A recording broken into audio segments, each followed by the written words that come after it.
Math 115 is our Calculus 1 course. It starts with a real whirlwind review of Math 105. So in those first 2 weeks, if you're feeling really lost, that might be a good sign that you should try 105 first, which goes through the material over the course of the semester instead of 2 weeks and gives you a lot more practice with it. And then you'll be able to come back to 115 with a much stronger background. After the review, it goes to limits, derivatives, applications of derivatives, and then a little bit with integration.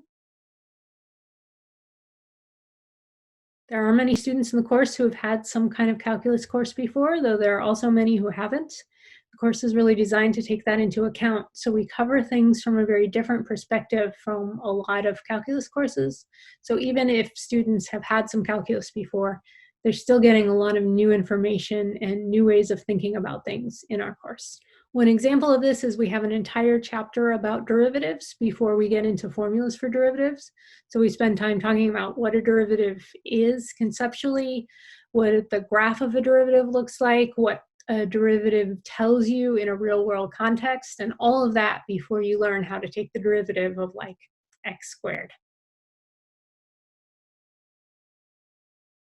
Just like with Math 105 and 116, we spend a lot of time looking at real world applications.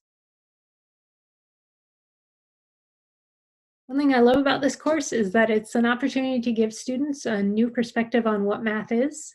So instead of focusing on computations and like specific lists of how you solve this kind of problem versus this kind of problem, we really look at understanding what's going on and seeing math as something that you can make sense of, and you can approach completely new to you problems and reason through a solution just by understanding what's going on and thinking really carefully. And I love seeing that transformation in students.